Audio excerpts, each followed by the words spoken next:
Inakala ng bilyonaryong si Eduardo na magwawakas na ang kanyang buhay dahil sa sakit na cancer.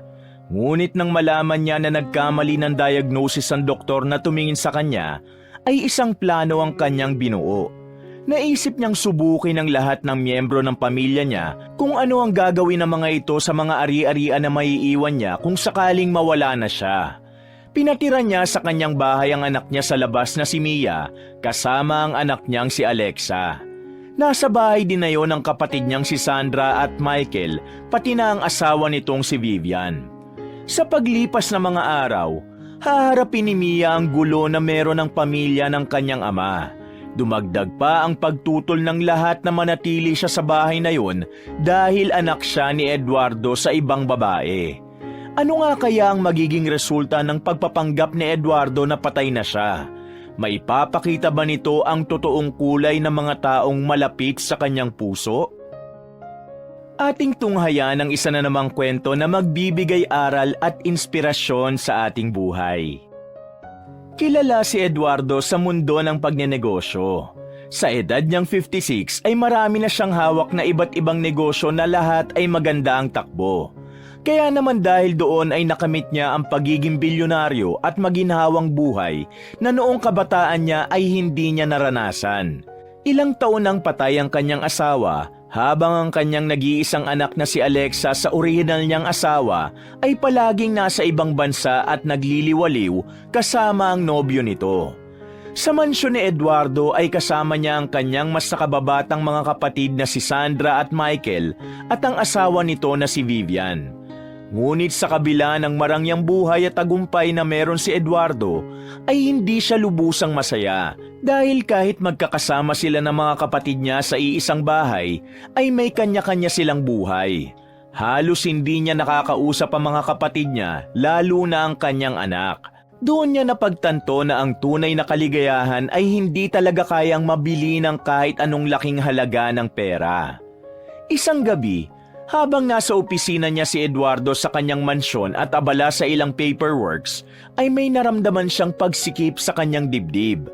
Huminto muna siya sa kanyang ginagawa at pinakiramdaman ang kanyang sarili. Bahagya siyang kinabahan dahil sinundan niyo ng pananakit ng kanyang likod at sa pagkakataon na yun, alam niya na merong mali sa kanyang katawan. Tumayo si Eduardo at pinilit niyang maglakad patungo sa sofa upang mas makaupo siya ng maayos, ngunit ang bawat hakbang niya ay pabigat ng pabigat.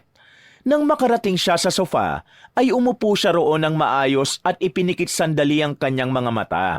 Sa pagkakataon na yun, naisip niya na kailangan niya nang magpakonsulta sa doktor dahil baka kung ano na ang kanyang nararamdaman na yun.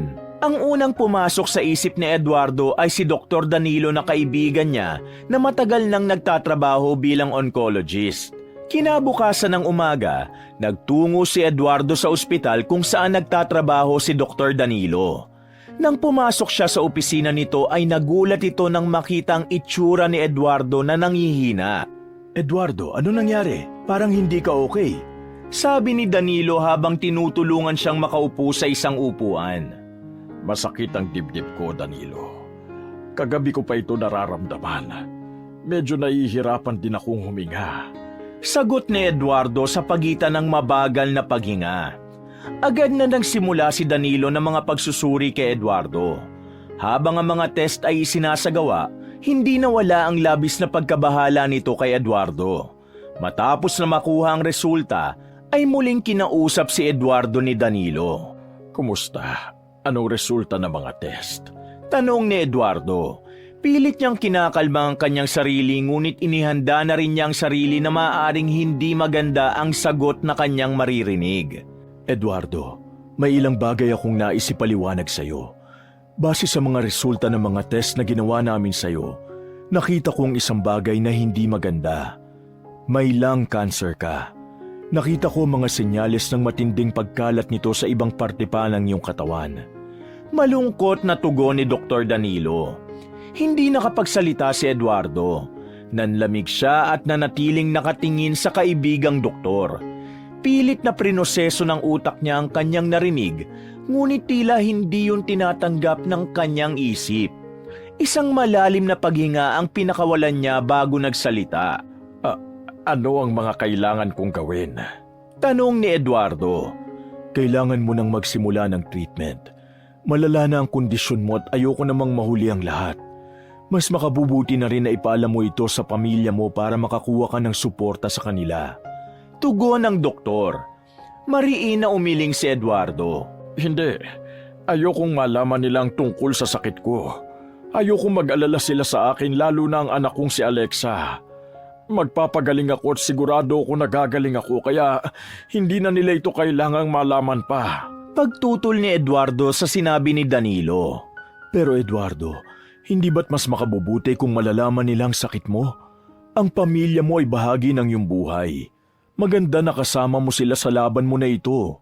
Paalala ni Danilo. Baka sa boses nito ang labis na pag-aalala. Bahagyang natawa si Eduardo.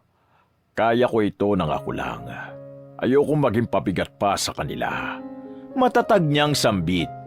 Pero Eduardo, please Danilo, kaya ko ito na mag-isa. Magtiwala ka sa akin.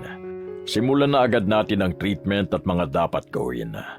Gusto kong gumaling agad ako sa lalong madaling panahon.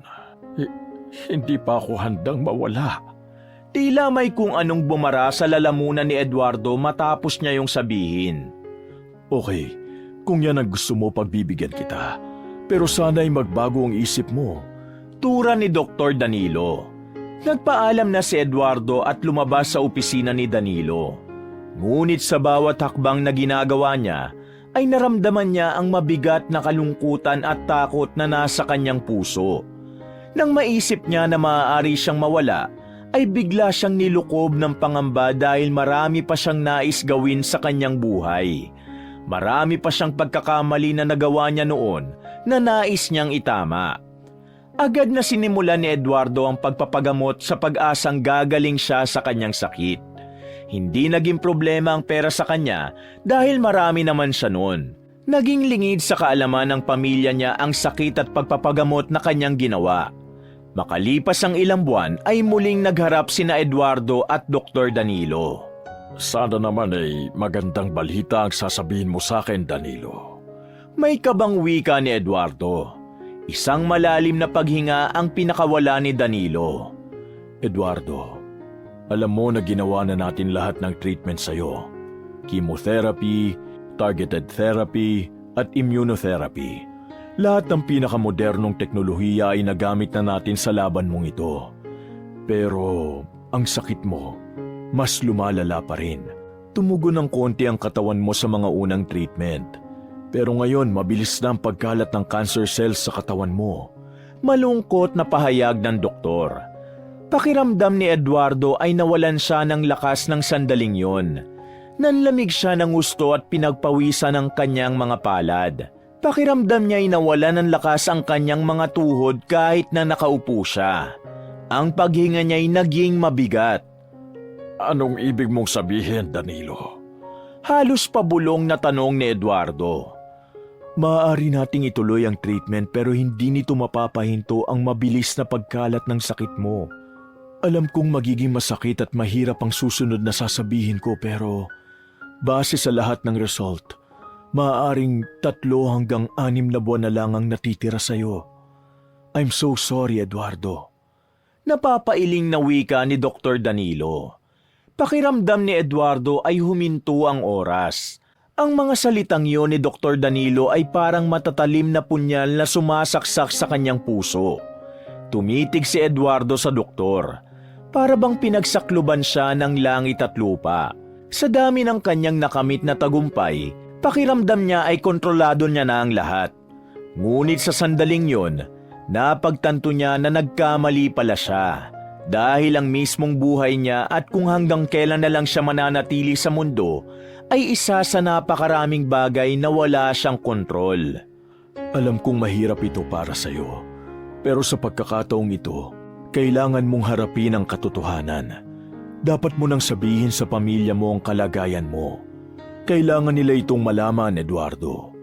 Tura ni Dr. Danilo. Hindi ko alam kung paano sasabihin sa kanila. Pabulong na tugon ni Eduardo. Ikaw lang ang makakasagot niyan.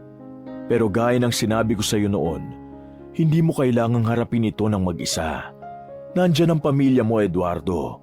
Kailangan nilang malaman para maipakita nila ang pagmamahal nila sa iyo habang may oras pa. Sambit ng doktor. Muling natahimik si Eduardo at nahulog siya sa isang malalim na pag-iisip. Maya-maya ay marahan siyang tumango. Okay, sasabihin ko na sa kanila. Mariin na wika ni Eduardo. Sa sandaling yon, hindi na malaya ni Eduardo ang paggulong ng luha sa magkabila niyang pisngi. Hindi niya kayang tanggapin na ilang buwan na lamang siyang mabubuhay. Agad siyang nagdesisyon na gawing masaya lang ang nalalabing mga araw niya sa mundo kasama ang kanyang pamilya, lalong-lalo na ang anak niyang si Alexa. Nang maalala ni Eduardo si Alexa, isang tao pa ang kanyang naalala. Walang iba kundi ang naging anak niya sa ibang babae, si Mia, ang isa pa niyang anak na mas pinili ang mabuhay ng malayo sa kanya. Nang sumunod na araw, naisipan ni Eduardo na magtungo sa bahay ng kanyang anak sa labas na si Mia. Matapos ihinto ang kotse sa tabi ng kalsada, ay pumasok siya sa isang masikip na daan papunta sa isang squatters area. Habang naglalakad, ay naamoy niya ang baho ng kanal at basura sa paligid. Maya-maya ay huminto siya sa harap ng isang barong-barong na gawa sa pinagtagpi-tagping yero at plywood. Nilakasan niya ang kanyang loob at kumatok. Mabilis siyang pinagbuksan ni Mia at napakunot ang noon nito nang makita siya. Anong ginagawa mo rito? May pagtatakang tanong ni Mia. Pwede ba kitang makausap, anak? Baka pwede tayong mag-usap sa loob. Mahinang tanong ni Eduardo. Pasok ka. Malamig na tugon ni Mia. Pagpasok ni Eduardo, napansin niya agad ang kalagayan ng bahay ni Mia. Maliit ang espasyo roon at ang bubong at dingding ay pinagtagpi-tagping yero, plywood at sako lang. May ilang gamit na nakatambak sa isang sulok. May lutuan at maliit na lamesa na may 2 upuan. Hindi siya makapaniwalang ang isang anak niya ay nakatira lang sa ganung uri ng bahay. Buti at nagagawa mo pang manatili dito kahit mag-isa ka na lang. Tura ni Eduardo nang makaupo siya sa isang bangko. Sanay na ako. 5 taon na rin mula nang mamatay si Mama. Simula noon, natutunan ko na kung paano mabuhay na mag-isa. Tugon ni Mia.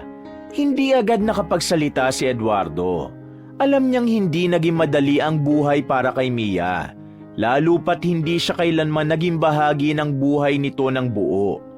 Anak niya ito sa babaeng minahal niya ngunit kinailangan niyang talikuran dahil sa kanyang pamilya.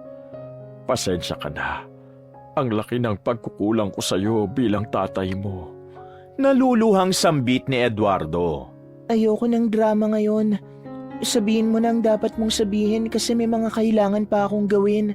Ani Mia at naghalukip-kip ito habang nakasandal sa gilid ng pintuan. Okay, hindi na ako magpapaligoy-ligoy pa. Gusto ko sanang doon ka na tumira sa mansyon, Mia. Tura ni Eduardo. Napailing ang kanyang anak. Ilang beses ko nang tinanggihan niyang gusto mo na yan. Alam mo na ang sagot ko. Hindi at hindi ako titira doon. Matigas na tutol ni Mia. Mia, makinig ka. Hindi na nagawang tapusin ni Eduardo ang sasabihin dahil mabilis yung pinutol ni Mia. Huwag mo nang sayangin ang laway mo, Papa. Alam mong hindi ko gugustuhin tumira sa mansyon kasama mga matapobreng kapatid mo at ang anak mong maldita. Anong gagawin ko ron? Makikipag-away sa kanila araw-araw? Oo, maliit ang bahay ko. Oo, mahirap ang buhay ko. Pero tahimik ang buhay ko dito. At yun lang ang gusto ko. Mahabang paliwanag ni Mia. Mia, may taning na ang buhay ko. Gusto ko sanang makasama ka sa mga natitirang araw ko rito sa mundo. Muntik nang maiyak si Eduardo nang sabihin niya yon. Isang nakakabingi at mahabang katahimikan ang namagitan sa kanilang dalawa. Nakatingin lang si Mia kay Eduardo na para bang hinihintay nito na sabihin niyang nagbibiro lamang siya. Maya-maya ay mahinang tumawa si Mia. May taning na ang buhay mo? Gumagawa ka lang ng dahilan para pumayag akong manirahan sa mansyon mo. At kung sa tingin mo maniniwala ako sa'yo, nagkakamali ka. Malamig nitong wika. Hindi ako nagsisinungaling. 3 hanggang 6 na buwan na lamang ang itatagal ko. Meron akong lung cancer, Mia. Narito ang mga medical records ko para maniwala ka. Sabi ni Eduardo. Inabot ni Eduardo kay Mia ang isang brown envelope. Kinuha yun ni Mia at inilabas sa mga papel na naroon. Isa-isa nitong tiningnan ang mga laboratory results, findings ng mga espesyalista, at ang pahayag ng doktor na nagbigay ng taning kay Eduardo. Napalunok si Mia habang sinusuri ang bawat pahina at unti-unting namuo ang luha sa gilid ng mata nito. Hindi ba't marami kang pera? Bakit hindi ka magpagamot sa ibang bansa? Tanong ni Mia sa basag na boses. Halatang pinipigilan nito ang maiyak. Umiling si Eduardo at isang mapait na ngiti ang gumuhit sa kanyang mukha. Huli na ang lahat, Mia. Kumalat na ang kanser sa buong katawan ko. Wala nang silbi kahit saan pa ako magpagamot. Tugon ni Eduardo. Hindi nagsalita si Mia. Umiwas ito ng tingin kay Eduardo sabay talikod at tumingin ito sa labas. Marahang tumayo si Eduardo at lumapit siya sa kanyang anak. Alam kong galit ka sa akin. Alam kong mahihirapan akong kumbinsihin ka pero ayoko na magsayang pa ng oras. Ito na lamang ang huling pagkakataon ko para makasama ka bago ako mawala. Kaya nakikiusap ako, Mia. Doon ka na tumira sa mansyon. Kulang na lang ay lumuhod si Eduardo ng sandaling yon sa labis na pagmamakaawa. Pag-iisipan ko. Sige na, makakaalis ka na. Marami pa akong dapat gawin. Malamig na tugon ni Mia. Hindi na nagsalita si Eduardo at tumango na lamang siya. Isang malungkot na ngiti ang iniwan niya kay Mia bago siya tuluyang umalis ng bahay nito. Habang naglalakad si Eduardo pabalik sa kanyang sasakyan, umasa siya na papayag si Mia sa gusto niya. Bukod kasi sa nais niyang makasama ito sa mga huling araw niya, gusto niya ring bumawi rito sa napakaraming taon na hindi ito tumanggap ng kahit na anong tulong mula sa kanya. Isang umaga, habang umiinom ng kape si Eduardo sa veranda ng mansyon, ay nakita niya si Dr. Danilong naglalakad palapit sa kanya. May dala itong brown envelope at napansin niya ang kaba sa mukha ng kanyang kaibigang doktor. Danilo, anong ginagawa mo rito? Tanong ni Eduardo pagkalapit ni Dr. Danilo sa kanya. May mahalaga akong sasabihin sa'yo. Pwede ba tayong mag-usap ng walang ibang makakarinig? Tura ni Dr. Danilo. Agad namang tumango si Eduardo. Doon tayo sa opisina ko. Yaya niya. Pagdating sa opisina, isinara ni Eduardo ang pinto at tinawag ang isang kasambahay para magdala ng kape para sa kanila. Pagkatapos ay umupo sila sa magkabilang gilid ng pabilog na mesa. Sabihin mo na ang dapat mong sabihin, Danilo. Huwag ka na magpaligoy-ligoy pa kasi mas lalo akong kinakabahan. Sambit ni Eduardo. Nasabi mo na ba sa pamilya mo ang tungkol sa sakit mo? Diretsyong tanong ni Danilo. Hindi pa. Naghahanap pa ako ng tamang pagkakataon. Alam mo naman ang sitwasyon ko sa mga anak ko at kapatid ko. Pakiramdam ko ay wala silang pakialam sa akin. Sagot ni Eduardo. Tumingin si Danilo kay Eduardo nang may seryosong ekspresyon. Eduardo, sa totoo lang, hindi mo na kailangang sabihin sa kanila. Ani Danilo. Anong ibig mo sabihin? May pagtatakang tanong ni Eduardo. Nagkamali ako. Walang taning ang buhay mo. At higit sa lahat, Eduardo, wala kang lung cancer kundi meron kang tuberculosis. Madali lang magamot ang sakit na TB. 6 na buwan ka lang iinom ng mga gamot at gagaling ka na. Nakangiti ngunit kinakabahan na tugon ni Danilo. Ano? Paano nangyari ang sinasabi mo? Patuloy na naguguluhan na tanong ni Eduardo. Ipinaliwanag ni Dr. Danilo ang sitwasyon at ang mga posibleng misdiagnosis at maling resulta ng mga test na ginawa kay Eduardo. Anito, muli nitong sinuri ang resulta at pinadouble check pa nito yon sa ibang espesyalista. Labis na nagimbal si Eduardo sa sinabi ng kanyang kaibigan. Unti-unting bumagsak ang kanyang mga balikat at hindi niya napigilang maluha sa sobrang saya sa biglang pagbalik ng buhay na akala niya ay mawawala na sa kanya. Pasensya na, Eduardo. Alam ko na napakalaki ng takot na ibinigay ng pagkakamali ko sa'yo. Umiiling na wika ni Danilo. Walang problema, Danilo. Hindi mo alam kung gaano ako kasaya sa sinabi mo. Nakangiting wika ni Eduardo habang pinupunasan ang kanyang mga luha. Ngunit biglang natigilan si Eduardo nang may bigla siyang naisip. Ang ngiti sa kanyang mukha ay napalitan ng seryosong ekspresyon. Tumayo siya, tumalikod siya at tumingin sa bintana habang nag-iisip ng malalim. Maya-maya ay muling humarap si Eduardo kay Danilo. Danilo, sasabihin ko pa rin sa pamilya ko na may taning na ang buhay ko. Turan niya. Ano? At bakit mo gagawin yan? Naguguluhang tanong ni Danilo. May naisip akong gawin. Gusto kong subukin ang aking pamilya.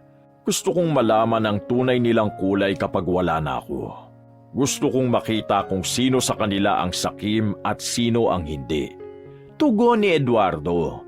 Hindi na nagawang makapagsalita ni Danilo sa sinabing yun ni Eduardo. Ngunit desidido na si Eduardo na gawin ang plano niyang yun. Ang totoo kasi, noon pa man ay gusto niyang malaman kung ano ang gagawin ng mga kapatid at anak niya sa kayamanan na maiiwanan niya sa oras na mamatay siya. Kinagabihan, habang nakahiga si Eduardo sa kanyang malaki at malambot na kama, ay nakatingin siya sa kisame at pinag-iisipan niya ng gusto ang kanyang plano. Sa gitna ng kanyang pag-iisip, ay tumunog ang kanyang cellphone na nasa bedside table. Kinuha niya yon at napangiti siya nang malaman na si Mia ang tumatawag. Agad niya yung sinagot at inilapit ang aparato sa kanyang tenga. Hello, Mia? Napatawag ka? May problema ba? Sagot ni Eduardo sa tawag. Napag-isipan ko na ang sinabi mo nang pumunta ka rito. Payag na akong manirahan sa mansyon mo. Walang gatol na tugon ni Mia. Talaga? Totoo ba yung sinasabi mo? Masayang tanong ni Eduardo. Halos tumalo na siya sa labis na kasiyahan ng sandaling yon. Oo, ayokong isipin mo na napakasama kong anak na hindi ko man lang pagbigyan ng kahilingan mo bago ka mawala. Malamig na wika ni Mia. Mia, hindi ko iniisip na masama kang anak. Ako ang may malaking pagkukulang sa'yo. Bukas, ipapadala ko ang driver para sunduin ka. Walang pagsidla ng kasiyahan ni Eduardo sa pagpayag ni Mia sa gusto niya. Okay, sige. Magpapahinga na ako. Bye. Ani Mia.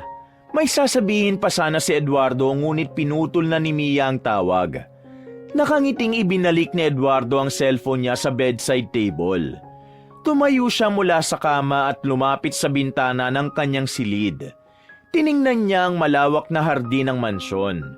Doon niya naisip na kailangan niya ring subukin si Mia sa plano na kanyang binubuo. Alam niyang magiging mahirap ang gagawin niya. Pero naniniwala siyang kailangang malaman niya ang katotohanan tungkol sa mga taong mahalaga sa kanya. Maagang nagising si Eduardo ng umagang yon. Matapos mag-almusal, ay naghintay siya sa sala dahil darating na ang kanyang anak na si Alexa mula sa bakasyon nito. Maya-maya ay nakarinig siya ng tunog ng sasakyan na huminto sa labas ng mansyon. Hindi nagtagal ay pumasok na si Alexa habang nakasunod dito ang dalawang kasambahay na dala ang malalaki nitong maleta. Matangkad at mestiza si Alexa. Nakasuot ito ng oversized sunglasses, beige trench coat at high-heeled boots. Agad na sinalubong ni Eduardo ang kanyang anak. Simula nang mamatay ang nanay ni Alexa ay palagi na itong nagbabakasyon sa iba't ibang bansa. Hinahayaan lang ito ni Eduardo dahil alam niya na paraan yon ng kanyang anak upang makatakas sa kalungkutan. Finally, nakauwi ka na rin sa bahay natin, Alexa. May malaking ngiti na wika ni Eduardo.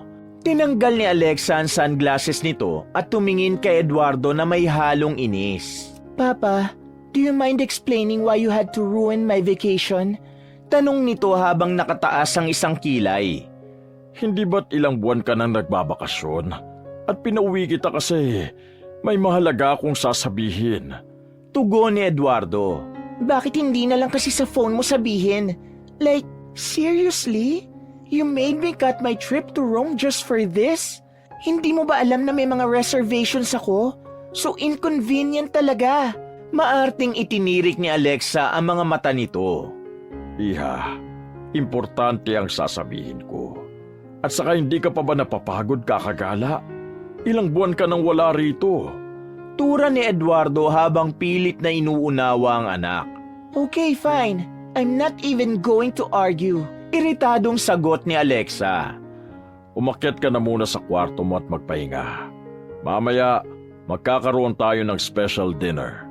Sabi ni Eduardo at tinalikuran na siya ni Alexa. Habang umaakyat si Alexa sa hagdan, ay tinawag ni Eduardo ang kanilang mayordoma. Inutusan niya itong maghanda ng espesyal na dinner.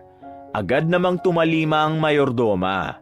Nang mag-isa na si Eduardo sa sala, ay napaisip siya na posibleng mabago ng plano niya ang ugali ni Alexa, kaya wala na talaga siyang dahilan para hindi yun ituloy. Kinagabihan, maganda ang pagkakaayos ng dining room sa mansyon ni Eduardo. Sa gitna ng mahaba at makintab na mesa, naroon ang iba't ibang masasarap na pagkain. Merong steak, roasted duck, seafood paella, truffle pasta, at isang malaking cheese platter. Meron ding mamahaling wine na alam ni Eduardo na paborito ni Alexa. Naroon na ang dalawang nakababatang kapatid ni Eduardo na sina Sandra na isang eleganting babaeng nasa late 40s at si Michael, isang seryosong lalaki na kasama ang asawa nitong si Vivian. Si Alexa naman ay nakaupo sa dulo ng mesa habang naka-cross legs at abala sa cellphone nito na tila walang pakialam sa paligid. Alexa, pwede bang ibaba mo muna ang cellphone mo? Nasa harapan tayo ng hapagkainan. Mahinahong wika ni Eduardo sa kanyang anak. Hindi man lamang tumingin si Alexa sa ama at patuloy lang sa pagtipa sa cellphone. Papa, I'm just so bored. Can we eat already? Ano ba kasi ang hinihintay natin? Tanong nito na may halong pagkainipang tono. Sumabat si Sandra. Kuya Eduardo, mukhang may sorpresa ka yata sa amin. Ipapakilala mo ba sa amin ang bago mong girlfriend? May bahid ng biro ang tanong nito. What? No way, Papa. Pinag-usapan na natin ang bagay na yan. Wala nang pwedeng pumalit kay Mami. Madiing sabi ni Alexa. Relax, Alexa. Baka naman hindi ganon. Pero kuya, kung meron kang bagong girlfriend, hindi na kami magugulat. You deserve to be happy. Sabi naman ni Michael. Napabuntong hininga si Eduardo at umiling. Wala akong girlfriend. At wala na rin akong balak pa mag-asawa. Sabi ni Eduardo sa seryosong boses. Kung wala kang girlfriend, sino pa bang hinihintay natin? At bakit ganito ka-espesyal ang dinner? Curious na tanong ni Sandra. Ngumiti si Eduardo ng bahagya, pero hindi siya sumagot. Sa halip, nilingon niya ang malaking orasan sa dingding at alam niya na anumang oras ay darating na ang kanilang hinihintay.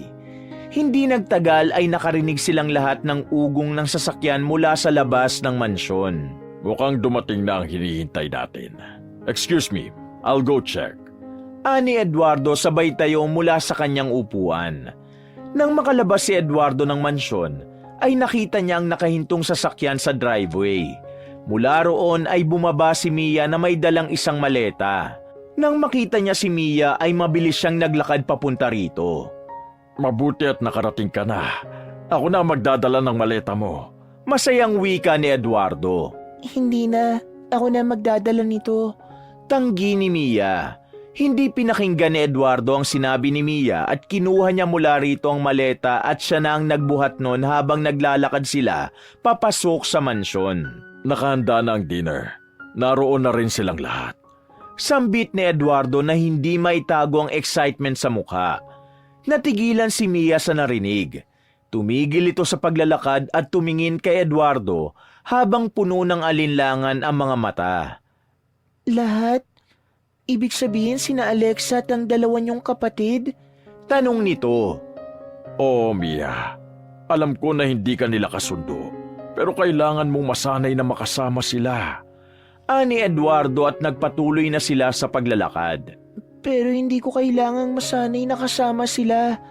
Kapag nawala ka, aalis din ako dito. Hindi ko kailanman naisip na tumira rito ng matagal. Sabi ni Mia sa malamig na tinig. Hindi na lang nagsalita si Eduardo hanggang sa makarating na sila sa sala. Tinawag niya ang isang kasambahay at inutusan niya itong dalhin ang maleta ni Mia sa kwarto nito sa itaas. Agad namang tumalima ang kasambahay at kinuha nito ang maleta mula sa kanya. Mia, handa ka na ba? Tanong ni Eduardo kay Mia habang nakatayo sila sa gitna ng sala. Ano bang dapat kong paghandaan? Ang pagharap ba kina Alexa at sa mga kapatid mo? Kung yan ang ibig mo sabihin, wala akong pakialam. Wala akong dapat na paghandaan. Kaya kong humarap sa kanila dahil wala naman akong atraso. Matapang na tugon ni Mia. Tumango na lamang si Eduardo at nagtungo na sila sa dining room. Pagpasok nila roon, ay napatingin ang lahat sa kanila. Bumakas ang gulat at pagtataka sa mukha ng lahat nang makita si Mia. Agad na tumayo si Alexa. What is she doing here, Papa? Bakit mo dinala ang babaeng yan dito? Galit nitong tanong. Ang boses ay may pagnanasa ng hindi pagkakaunawaan. Why did you bring her here? Oo nga kuya, hindi mo ba naisip na hindi mo na iginalang ang bahay na ito? Dinala mo pa ang anak mo sa labas dito? Protesta naman ni Sandra. Nanatiling kalmado si Eduardo. Walang may karapatang magdikta sa akin kung sino ang patitirahin ko sa aking pamamahay. Pagmamay-ari ko ang bahay na ito. At ako ang magpapasya kung sino ang titira rito. Mahinahon ngunit maotoridad na wika ni Eduardo. So you're saying that she's going to live here? Fine, aalis na lang ako. Naiinis na wika ni Alexa. No, Alexa, you're not leaving. Bumalik ka sa upuan mo. Ang boses ni Eduardo ay matigas. Matiim siyang nakatingin kay Alexa. Walang nagawa si Alexa kundi ang bumalik sa pagkakaupo. Bakas pa rin sa mukha nito ang pagtutol na naroon ang kapatid nito sa labas. Lumingon si Eduardo kay Mia at tinaya niya na itong maupo na upang makapaghapunan na sila. Walang imik na umupo si Mia na tila hindi apektado sa mga sinabi ni na Alexa at Sandra. Umupo na sa kabisera si Eduardo. Nasa kaliwa niya si Alexa habang nasa kanan naman niya si Mia. Ang mga mata ni Alexa ay nakatuto kay Mia. Tila nilalabanan naman ni Mia ang matalim na tingin ni Alexa at kalmado lang nitong sinalubong ang tingin ni Alexa. Maya-maya ay huminga ng malalim ito. Papa, pwede bang sabihin mo na ang dapat mong sabihin para matapos na ito? I have plans tonight. Makikipagkita ako sa friends ko. Walang ganang sabi ni Alexa. Kumain muna tayo. Pagkatapos kumain, sasabihin ko ang dapat kong sabihin. Tura ni Eduardo. Walang nagawa si Alexa kundi ang umirap at sumandal sa upuan na parang tamad na tamad ito. Maya-maya ay nagsimula na silang kumain. Bagamat masasarap ang pagkaing nasa harapan nila, tila walang gana ang mga naroon na kumain. Walang nagtangkang magsalita kaya tahimik ang lahat. Ramdam ni Eduardo ang bigat ng tensyon lalo na sa pagitan ni na Alexa at Mia. Ngunit nanatili siyang kalmado habang tahimik na pinagmamasdan ng bawat isa. Pagkatapos ng hapunan, tumawag si Eduardo ng isang kasambahay upang ipakuha ang brown envelope na nasa ibabaw ng kanyang kama sa kwarto niya. Sumunod agad ang kasambahay at makalipas ang ilang minuto, ay bumalik na ito dala ang envelope. Maingat nito yung inabot kay Eduardo. Sadyang napakahalaga nitong sasabihin ko sa inyo. Kaya gusto ko na nandito kayong lahat. Panimula ni Eduardo. May kaba siyang naramdaman ngunit pilit niyang pinatatag ang kanyang sarili. Lahat ay nakatingin kay Eduardo ng sandaling yon at naghihintay sa susunod niyang sasabihin. May taning na ang buhay ko. May lung cancer ako. At ayon sa doktor, meron na lang akong 3 hanggang 6 na buwan para mabuhay. Pagpapatuloy ni Eduardo sa mababang boses. Natigilan ng lahat. Bumakas ang gulat sa mukha ng mga yon, maliban kay Mia na alam na ang tungkol sa bagay na yon. That's not funny, Papa. Masyado ka nang matanda para mang-prank. Sabi ni Alexa. Tumawa ito ngunit baka sa mukha nito ang pagkabahala. I'm not joking, Alexa. Kung ayaw mong maniwala, tingnan mo ito. Tugon ni Eduardo sabay abot ng brown envelope kay Alexa. Kinuha ni Alexa ang envelope at binuksan yon. Agad nitong binasa ang mga papel na naroon at unti-unting bumukas sa mukha nito ang gulat habang nangingilid ang luha sa mga mata nito. No, hindi ito totoo. Nanginginig na iling ni Alexa. Kaya ako kayo pinatawag dito dahil gusto ko kayong makasama sa natitirang panahon ng buhay ko. Kaya rin nandito si Mia dahil gusto ko rin siyang makasama habang buhay pa ako. Paliwanag ni Eduardo. Huminga ng malalim si Eduardo bago bumaling kay Alexa. Alexa, anak, hindi ka muna pwedeng mag-travel abroad. Gusto ko na dito ka lang muna sa bahay. Sana naman ay pagbigyan mo ako sa kahilingan ko na ito sa'yo. Malungkot na saad ni Eduardo. Biglang sumabat si Sandra. Kuya, kung malapit ka nang mamatay, dapat siguro pag-isipan mo na rin ang last will and testament mo para maayos na ang lahat bago ka mamatay. Biglang umiyak si Sandra kahit wala naman itong luha. Kulang na lang ay himatay nito sa lakas ng hagulgol nito. Huwag kayong mag-alala. Aasikasuhin ko yan sa mga susunod na araw. Tugon ni Eduardo. Hindi pwedeng wala si Michael sa hatian ng mana mo, Kuya Eduardo. Huwag mong kakalimutan na tinutulungan kanya sa iba mong negosyo. Singit ni Vivian. Malalaman ninyo sa tamang panahon kung paano ko hahatiin sa inyo ang lahat ng meron ako. Seryosong tugon ni Eduardo. Wala nang nagsalita pagkatapos nun. Isa-isang tumayo sina Sandra, Michael at Vivian at niyakap si Eduardo habang umiiyak. Si Alexa naman ay umiiyak na rin habang nakatingin kay Eduardo. Ngunit si Mia ay nanatiling tahimik at nakaupo. Tahimik lang itong nakamasid at hindi sumabay sa matinding emosyon ng mga naroon. Sa mga nakalipas na araw ay napansin ni Eduardo na hindi pinapansin ng lahat si Mia. Tila isang hangin lang ito na hindi nakikita ni na Alexa at ng mga kapatid niya at maging si Vivian. Ganun pa man, nakita ni Eduardo na hindi apektado si Mia sa malamig na pakikitungo rito ng mga kasama nito sa bahay. Isang umaga, nagtungo si Eduardo sa pool area na nasa gilid ng mansyon. Nakita niya roon si Mia na nakaupo sa lounge chair habang nakatingin sa kawalan. Napansin ni Eduardong tila napakalalim ng iniisip ng kanyang anak. Lumapit si Eduardo kay Mia at naupo siya sa lounge chair sa kaliwa ni Mia. Akmang aalis na si Mia, kaya mabilis na nagsalita si Eduardo. Kumusta naman ang stay mo rito, Mia? Mabilis na tanong ni Eduardo. Okay lang. Malamig na sagot ni Mia. Pasensya ka na nga pala, anak. Napapansin ko na malamig ang pakikitungo ng lahat sa'yo. Lalo na si Alexa. Buntong hininga ni Eduardo. Huwag mo nang alalahanin yon. Sanay naman ako mag-isa, Papa. Tugon ni Mia. Mia, kung may isa akong hiling bago ako mawala, yun ay magkasundo kayo ni Alexa. Gusto ko sanang magkaayos na kayo bago ako mamatay. Naluluhang wika ni Eduardo. Agad na lumingon si Mia kay Eduardo. Bahagya itong natawa. Magkasundo? Kami ni Alexa?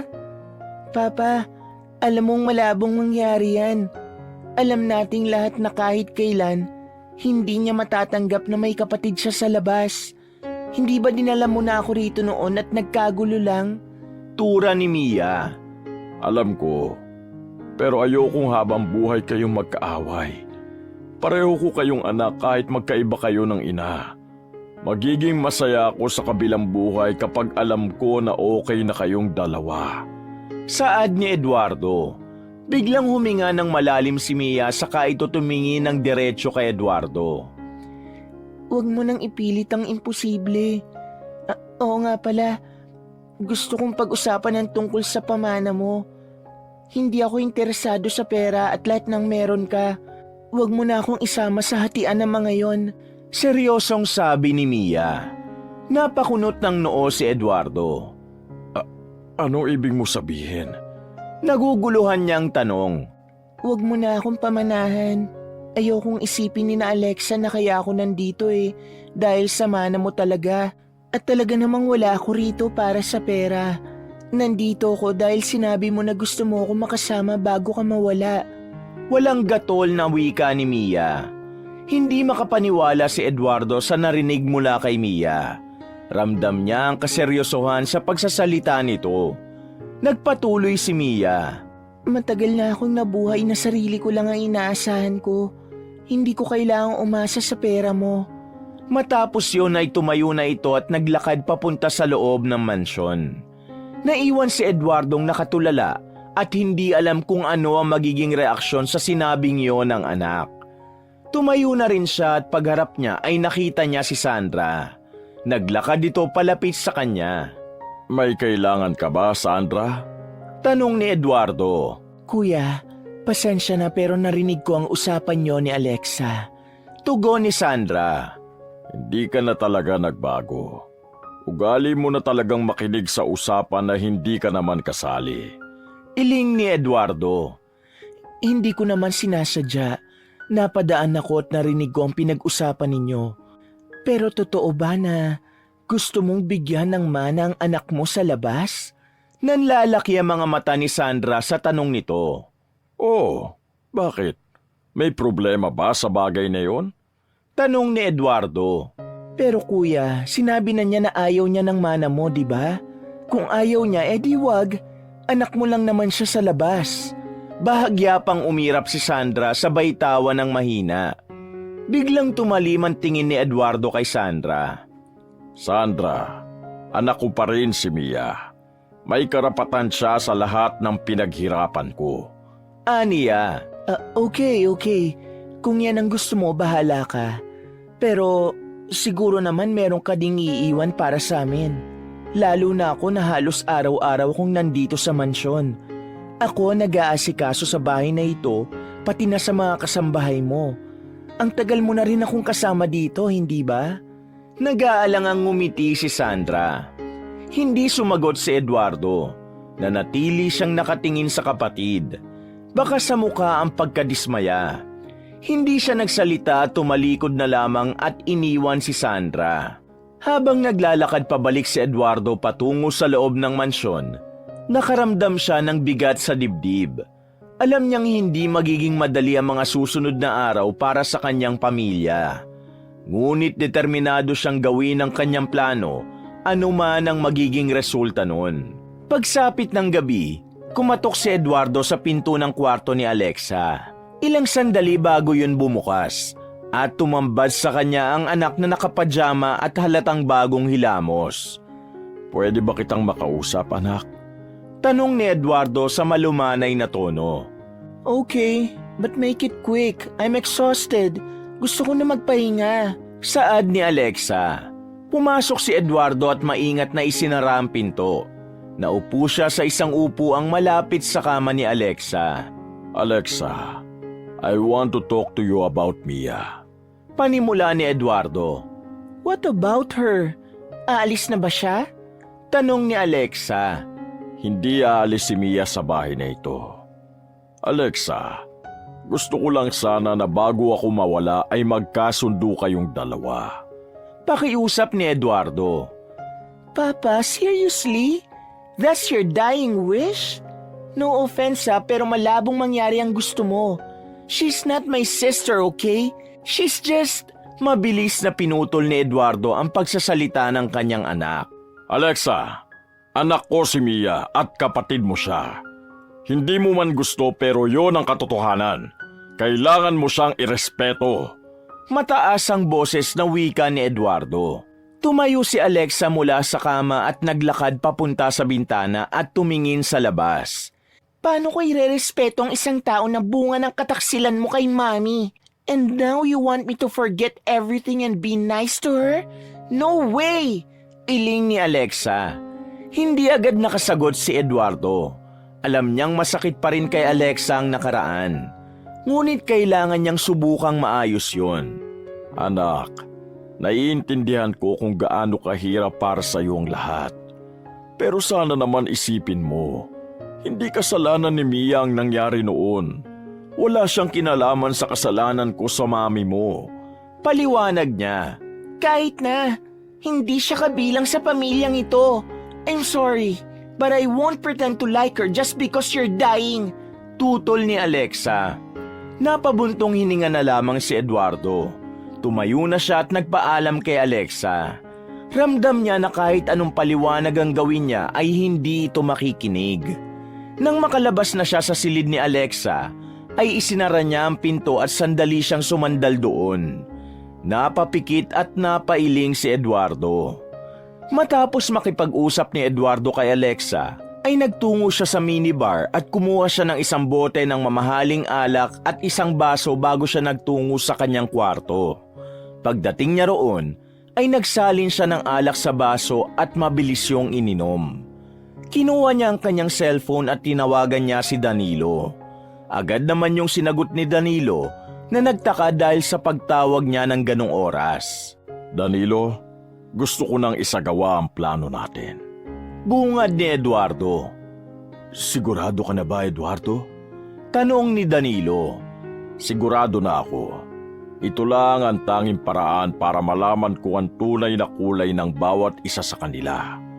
Gusto kong malaman kung sino ang nararapat na magmana ng lahat ng pinaghirapan ko kapag dumating ang araw na totoo na akong mawawala. Walang gatol na tugon ni Eduardo. Eduardo, alam mong hindi madali ang gagawin mo. Maaaring masaktan sila at kahit ikaw. Pero kung talagang desidido ka na, susuportahan na lang kita. Saad ni Danilo sa kabilang linya. Salamat, Danilo. Mahina ngunit taus-pusong sabi ni Eduardo. Alam kong hindi ito madali. Pero wala akong ibang paraan para makita kung sino talaga ang tunay na nagmamalasakit sa akin. Gusto ko ring makita ang mga gagawin nila sa oras na mawala na ako. Oo nga pala, ang private plane, nakahanda na ba?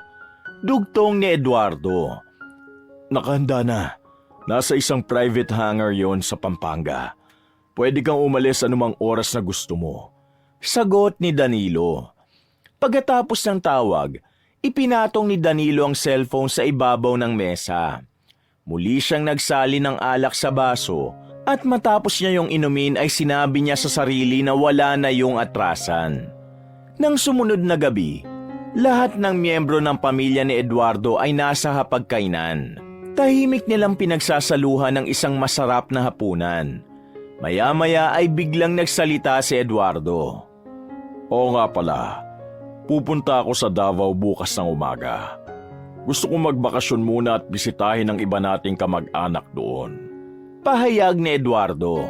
Kuya, hindi ba mas mabuting dito ka na lang para makapagpahinga ka? O kaya, ituloy mo ang pagpapagamot mo? Suwestyon ni Michael. Ayoko nang magpagamot, Michael. Sinubukan ko na ang lahat ng treatment, pero walang nangyayari. Tanggap ko nang mamamatay na ako. Sa natitira kong panahon, gusto ko na lang gawin ang mga bagay na magpapasaya sa akin. Tura ni Eduardo. Biglang sumabat sa usapan si Vivian. Nag-aalala lang si Michael sa'yo, kuya. Alam mo namang mahal na mahal ka ng kapatid mo na yan. Tumawa pa ito pagkatapos. Naputo lang tawa ni Vivian nang biglang tumawa rin si Sandra. Oh, bakit bigla na lang na mahal na ni Michael si Kuya Eduardo ngayon? Narinig ko kayo nag-uusap noon. Sabi ni Michael, sawa na siyang parang aso na sumusunod sa bawat utos ni Kuya Eduardo. Tumaas ang isang kilay ni Sandra habang nakatingin kay Vivian. Sandra, huwag kang gumagawa ng kwento. Sigaw ni Vivian. Hindi ako gumagawa ng kwento.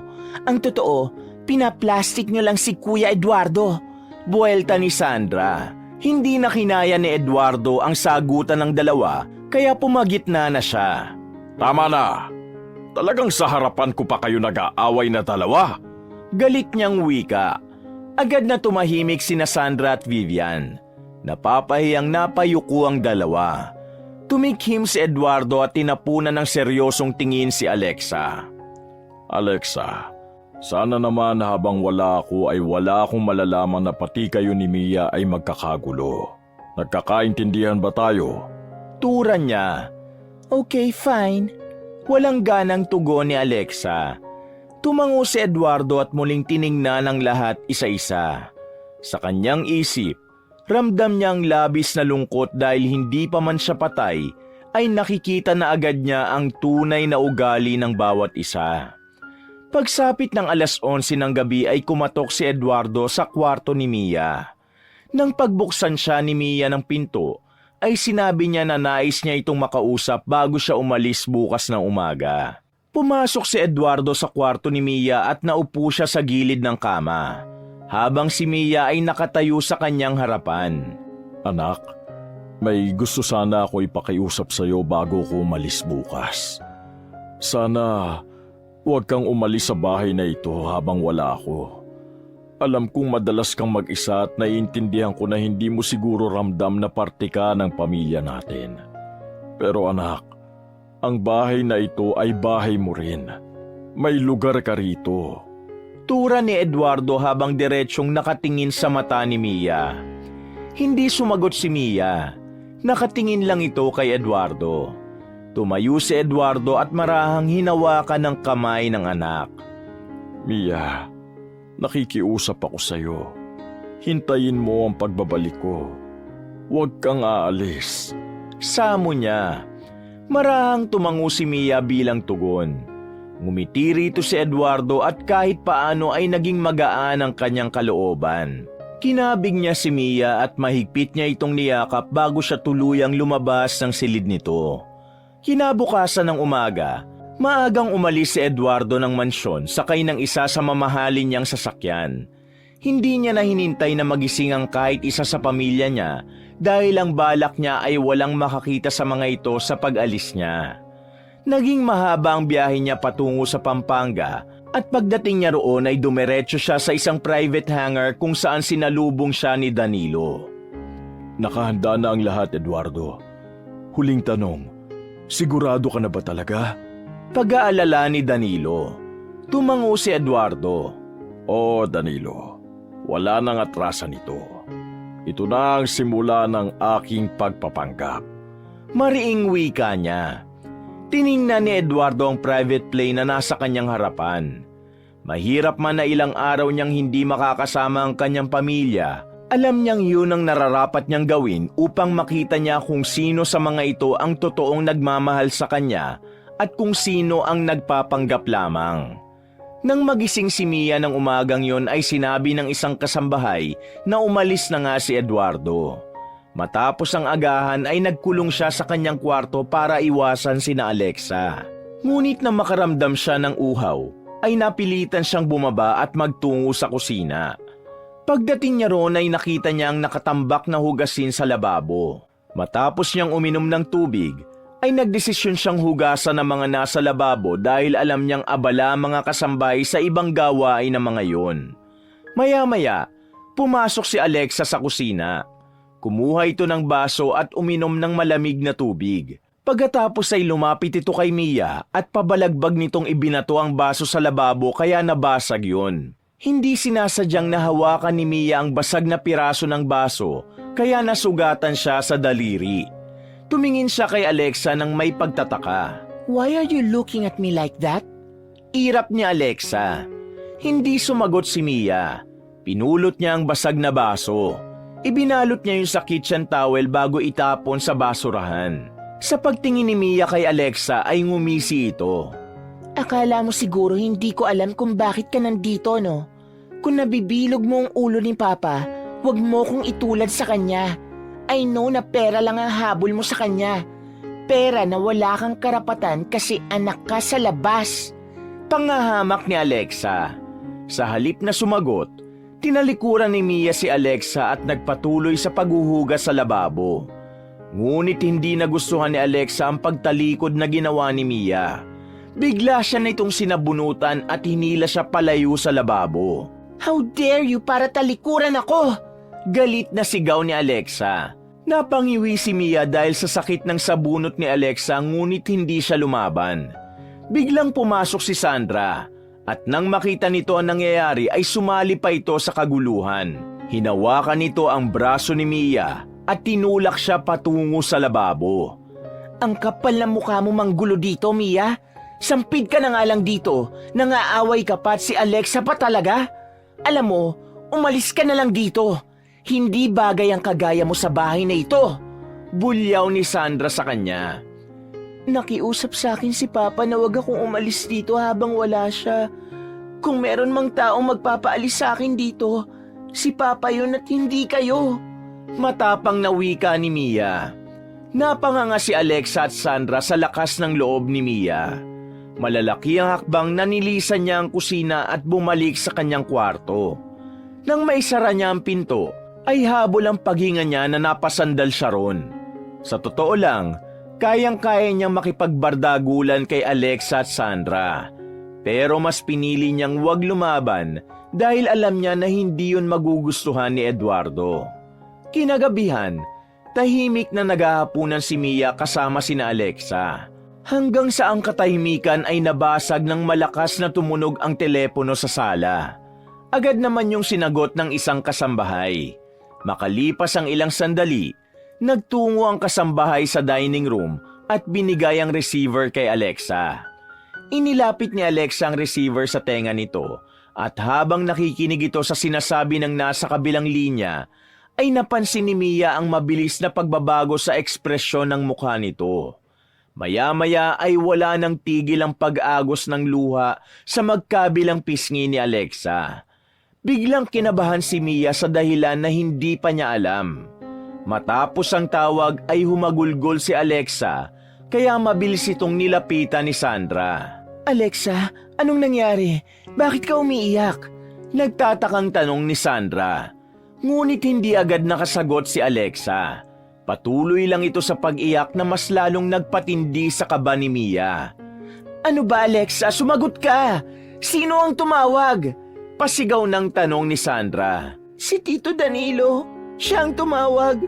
Tugon ni Alexa sa pagitan ng pag-iyak. Si Danilo? Yung kaibigan na doktor ng papa mo?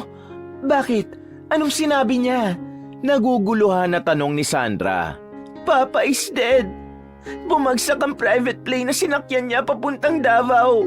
Deklara ni Alexa. Nanlamig ng gusto si Mia sa sinabi ni Alexa at halos hindi siya makapaniwala sa nalaman. Nanginig ang mga kamay niya at nabitiwan niya ang hawak na kutsara at tinidor. Nag-init ang gilid ng kanyang mga mata at nagsimulang dumaloy ang mga luha sa kanyang pisngi. Gusto niyang isipin na nagbibiro lamang si Alexa, ngunit ang lakas ng pag-iyak nito ay isang indikasyon na wala na talaga ang tatay nila. Ang mansyon ay napuno ng kalungkutan. Sa unang araw ng lamay ni Eduardo, ay dumating ang napakaraming tao upang magbigay galang dito. Nasa isang sulok lang si Mia at nakatulala.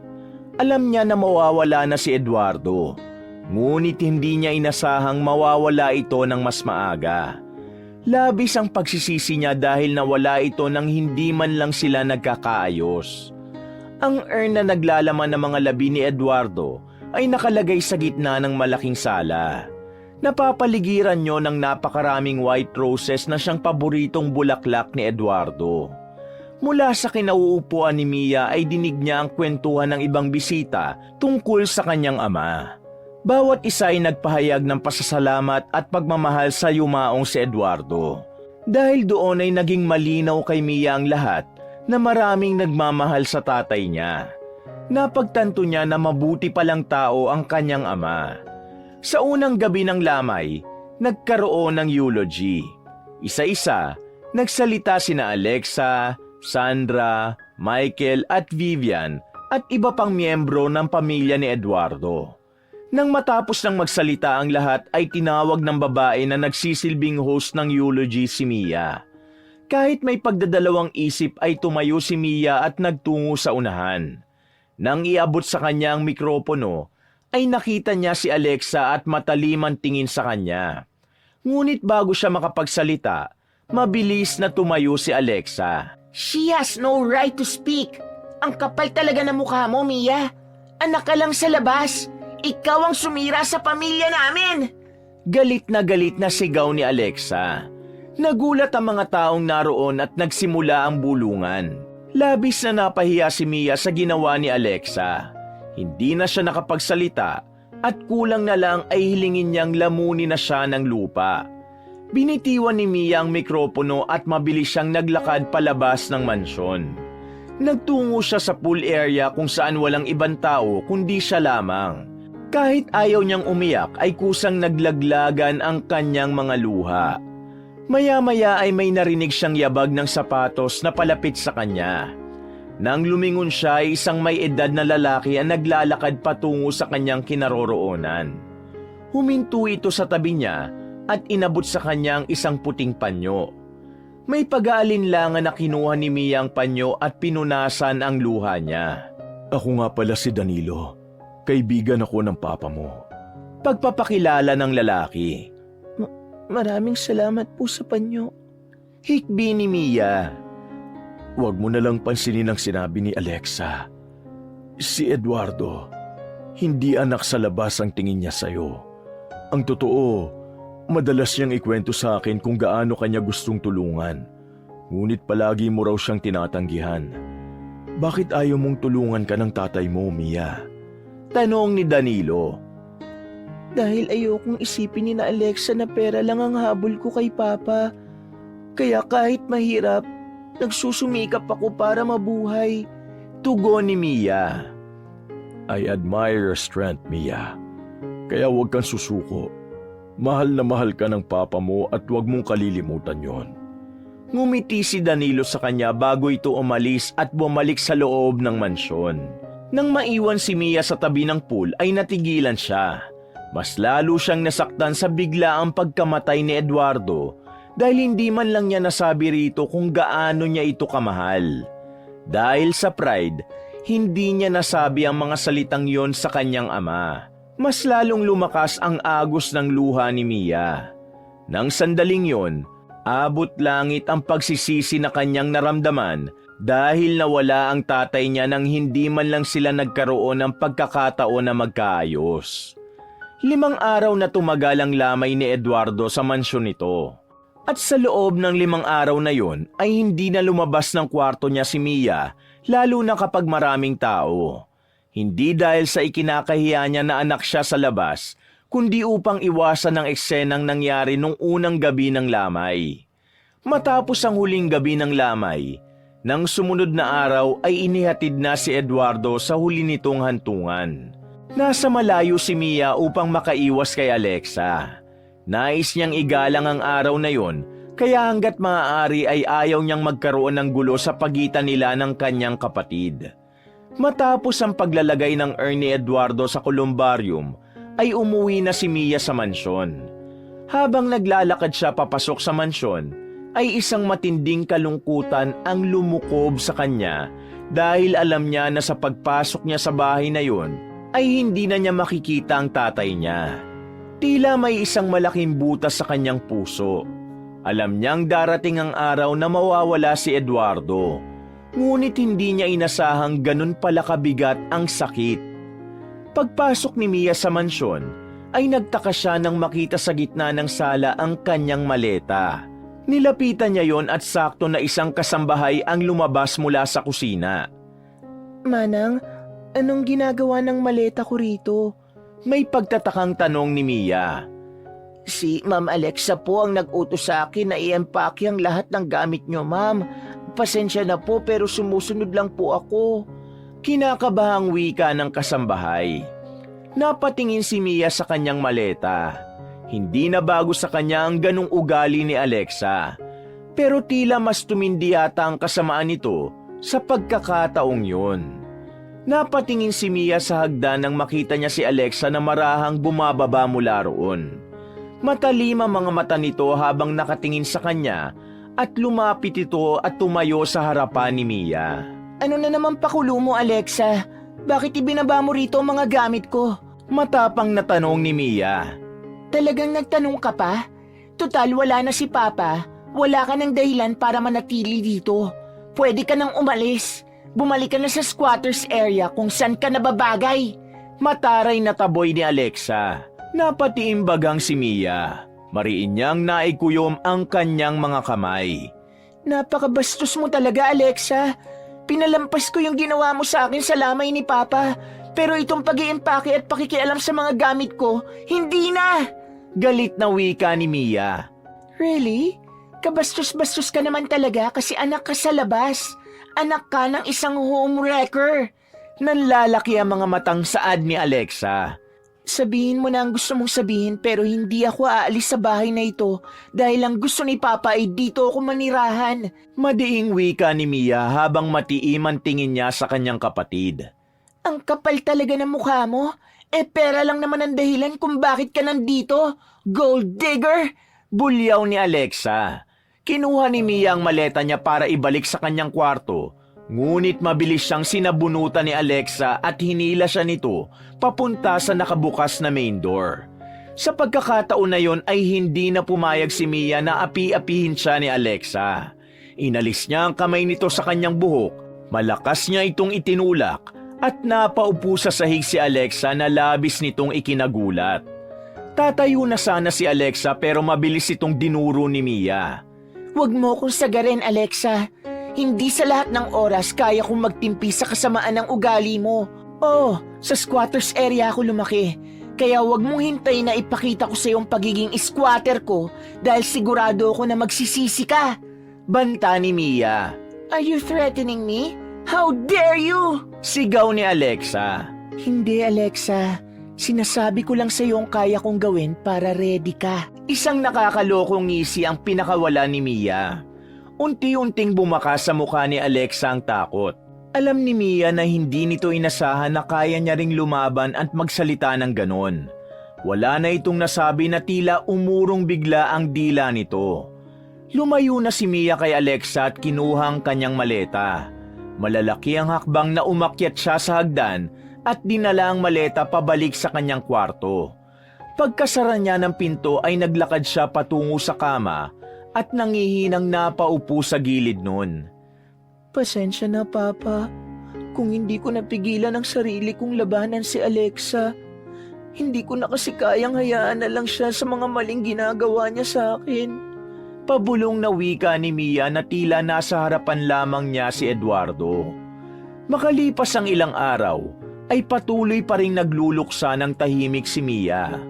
Isang umaga, habang naglilinis siya sa kanyang kwarto ay nakarinig siya ng mahihinang katok sa pinto. Inihinto muna niya ang ginagawa at binuksan niya ang pinto. Bumungad sa kanya ang isang kasambahay. Bakit po, Manang? Tanong ni Mia.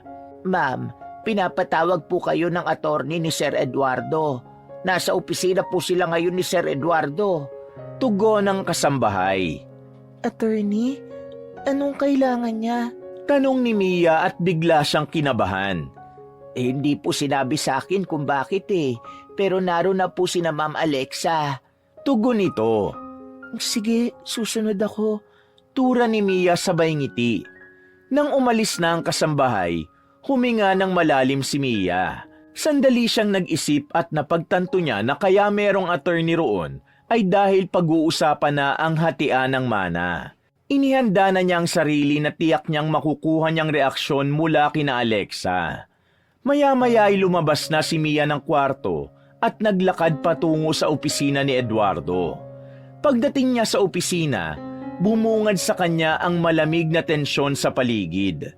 Nasa pinakagitnang upuan si Alexa, may hawak itong isang glass ng red wine at naroon din sina Sandra, Michael at Vivian. Nang makita siya ni Alexa ay agad itong nagtaas ng isang kilay. Halatang hindi nito gusto na naroon siya. Anong ginagawa mo rito? Malamig na tanong ni Alexa habang matalim ang tingin niya kay Mia. Bago pa man makasagot si Mia ay ang attorney na ang nagsalita. Miss Alexa, si Miss Mia po ay kabilang sa mga pangalan sa last will and testament ng inyong ama. Nararapat lamang na narito siya para marinig ang mga nilalaman nito. Whatever, irap ni Alexa. Pinilit ni Mia na huwag pansinin ang pagtataray ni Alexa at naupo na siya sa bakanting upuan sa tabi ni Sandra. Ngayong nandito na kayong lahat, sisimulan ko na ang pagbabasa sa last will and testament ni Mr. Eduardo. Tumikhim ang attorney at binuksan nito ang isang folder at inilabas doon ang isang dokumento. Inayos nito ang salamin sa mata at saka nito binasa ang nilalaman ng dokumento. Ako si Eduardo R. Marquez, na nasa malusog na pag-iisip ay nagpapatunay na ang dokumentong ito ay ang aking huling habilin. Ang lahat ng aking ari-arian, kabilang ang mansyon, negosyo at iba pang pag-aari, ay aking ipinamamana ng pantay-pantay sa aking dalawang anak na sina Alexa Marquez, Mia Marquez at sa aking dalawang kapatid na sina Sandra Marquez at Michael Marquez. Hindi na napigilan ni Alexa ang mapatayo sa kinauupuan. Galit na galit ito. Hindi ito maaari. Bakit kasama si Mia? Tapos parehas lang siya ng share na makukuha ko? That's insane! Umalingaw-ngaw ang sigaw ni Alexa sa buong silid. Hindi umimik ang attorney, ngunit mariin siyang tumingin kay Alexa. Miss Alexa, ito ang legal na nakasaad sa testamento ng inyong ama. Isa si Miss Mia sa mga anak na kinikilala niya at may karapatan sa mana. Paliwanag ng attorney. Tahimik lang si Mia sa kabila ng mga sinabi ni Alexa. Kahit nais niya itong sagutin ay hindi niya ginawa dahil alam niyang mas magdudulot lang yun ng gulo. Naglakad si Alexa papunta kay Mia at nagulat siya nang itapon nito sa mukha niya ang wine na laman ng basong hawak nito. Nakakatawa. Kahit kailan hindi ka magiging anak ni Papa. Ako lang ang anak niya at wala nang iba. Kahit piso mula sa pera ni Papa, hindi mo deserve. Nanlilisik ang mga matang saad ni Alexa. Bahagyang yumuko si Mia. Hindi dahil sa kahinaan, kundi upang itago ang luhang nagbabadyang tumulo sa kanyang mga mata. Sa kabila ng mga salita ni Alexa, nananatiling matatag si Mia. Makalipas ang ilang sandali ay tumayo na ang attorney. Ibinalik na nito ang dokumento sa folder. Kung may iba pa kayong tanong, maaari ninyong ipaabot sa opisina ko. Ngunit sa ngayon, yun na po ang lahat. Padadalang ko rin kayo ng kopya ng last will and testament ni Eduardo para ma-review nyo. Sabi ng attorney. Nagpaalam na ito at lumabas ng silid na yon. Nang sila-sila na lamang ang naiwan sa silid, binalingan ni Sandra si Mia. Akala ko ba ayaw mo ng mana? Sinasabi ko na nga ba, isa kang oportunista. Anak ka sa labas. Mataray na wika ni Sandra kay Mia. Umangat ang mukha ni Mia, ngunit mahinahon ang tono niya nang sumagot siya. Wala akong balak na kunin ang parte ko sa mga ari-arian ni Papa. Hindi ko yun kailangan. Kaya kong mabuhay nang hindi umaasa sa mga iniwanan niya. Liar! Alam ko na mukhang pera ka. Kaya ka nga nandito, right? You think we're stupid? Kung ayaw mo talaga sa mana ni Papa, bakit hindi ka nalang umalis? Natatawang saad ni Alexa. Hindi ako aalis dito. Ito ang gusto ni Papa at wala kayong magagawa dun. Matatag na sagot ni Mia.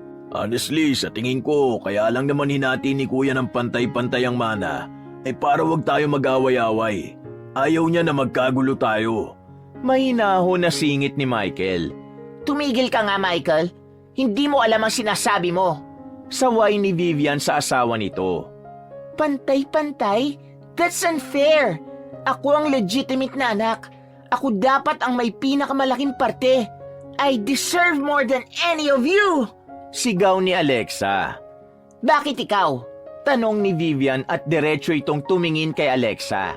Kung tutusin, si Michael dapat ang may mas malaking parte.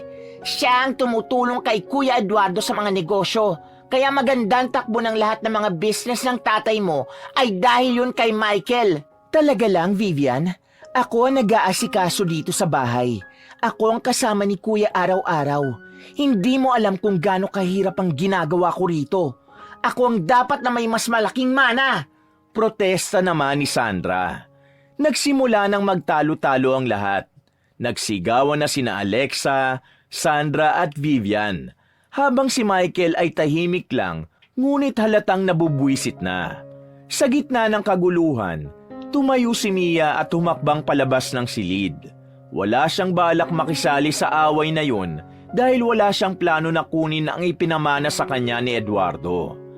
Habang naglalakad si Mia papunta sa kanyang kwarto ay napapailing siya. Hindi niya inasahan na pati ang mga mayayaman na may higit pa sa sapat ay mag-aaway-away pa rin dahil sa pera. Sa kabila ng yaman at kasaganaan na meron ng mga ito, ay tila walang kapayapaan ng mga ito sa kanilang mga puso.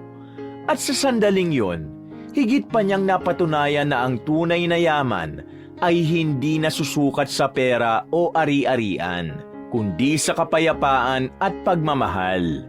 Nang sumunod na araw ay nagtungo si Mia sa columbarium ni Eduardo. May dala siyang kandila at isang puting rosas na siyang paboritong bulaklak ng kanyang ama. Tumigil siya sa harap ng marmol na lapida at maingat na inilapag ang bulaklak sa harapan nun. Isang malalim na paghinga ang pinakawalan ni Mia bago siya nagsalita ng pabulong upang kausapin si Eduardo. Papa, alam ko na magulo ang pamilya natin pero hindi ko inakala na ganito pala kalala. Mas magulo pa kaysa sa naisip ko. Tulungan mo kong kayanin ang lahat kasi kung ako lang ang masusunod, gusto ko nang bumalik sa squatters area. Oo, mahirap ang buhay doon, pero tahimik. Walang away, walang gulo. Kung hindi lang dahil sa hiling niyo sa akin, matagal na akong umalis sa bahay niyo. Ani Mia.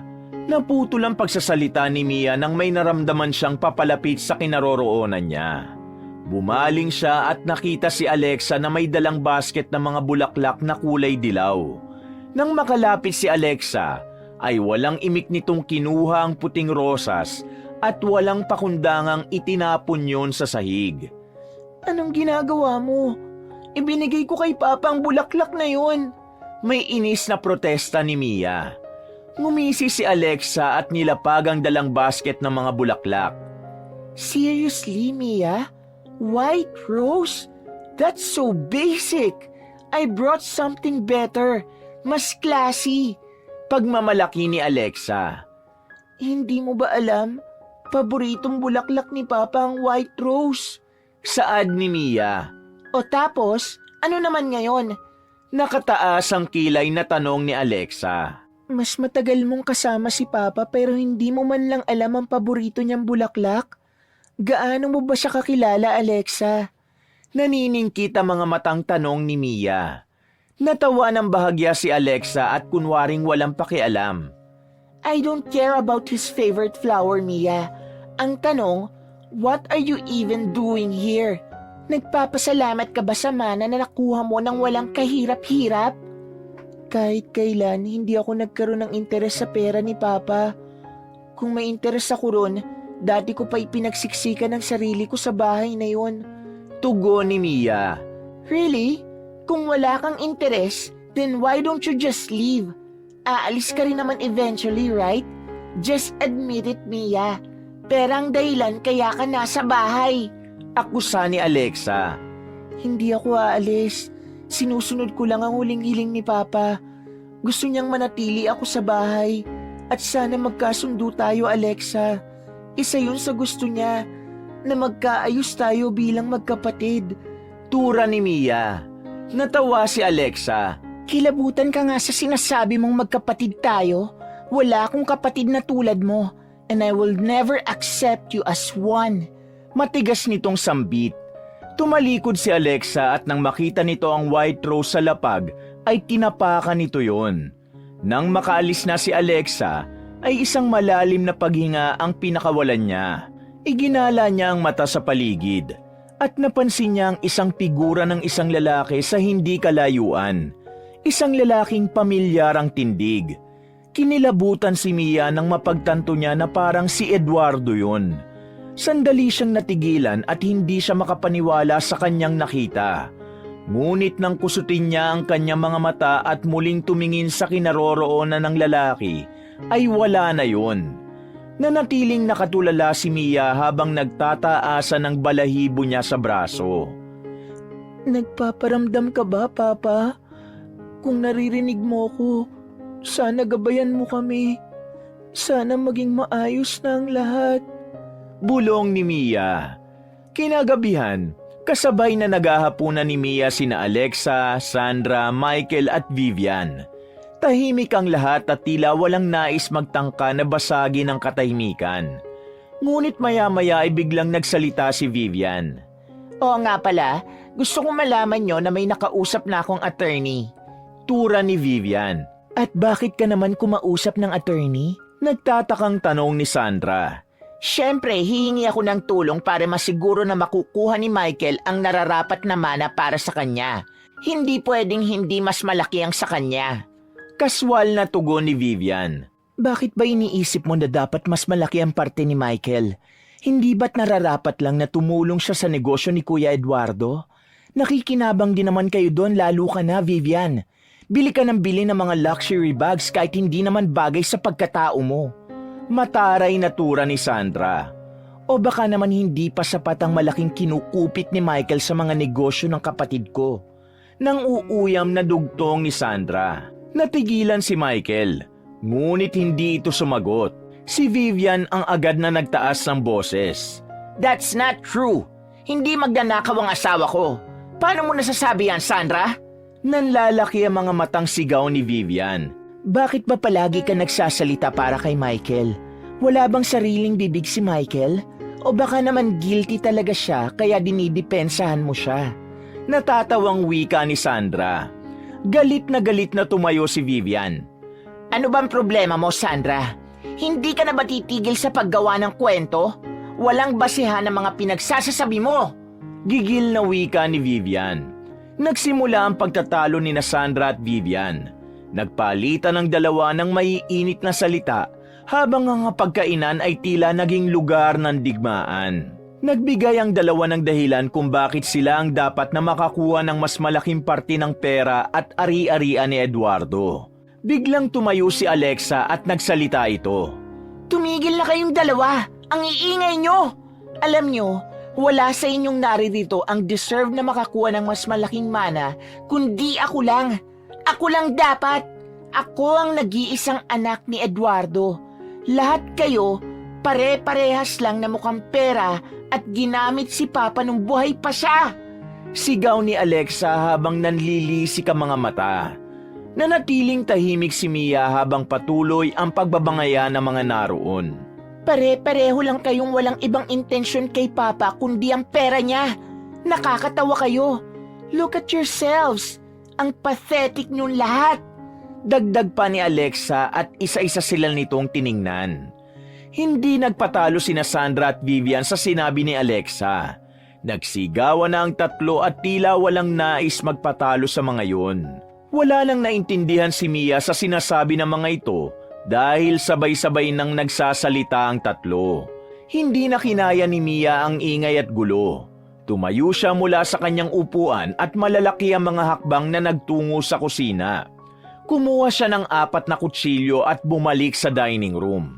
Isa-isa niyang nilapagan ng tig-iisang kutsilyo ang harapan ni na Alexa, Sandra, Vivian at Michael. Tumigil ang lahat at napatingin sa kanya ng may pagtataka at kaba. Bakit hindi na lang kayo magpatayan kaysa nagtatalo kayo? Kung sino ang matira, sa kanya na mapupunta ang lahat ng mana ni Papa. Galit na sigaw ni Mia.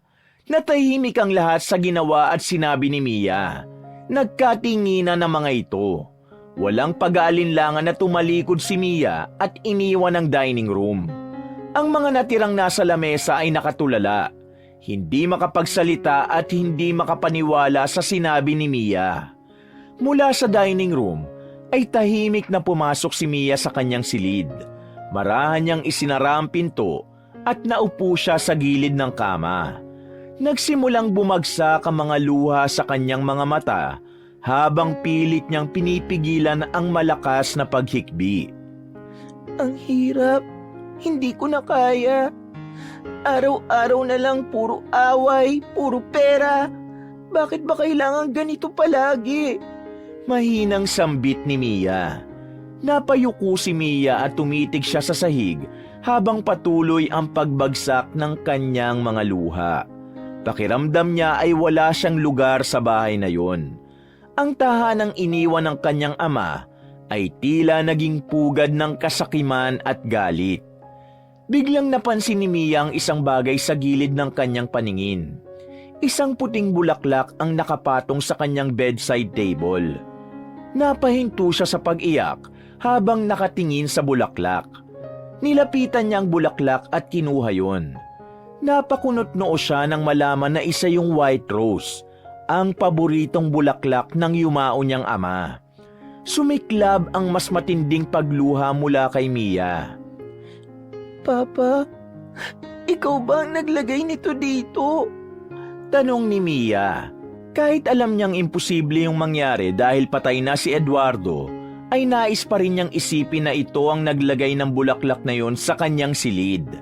Pakiramdam tuloy ni Mia ay nasa silid na yon ang kaluluwa ni Eduardo. Ngunit imbes na matakot, isang kakaibang kapanatagan ang kanyang naramdaman.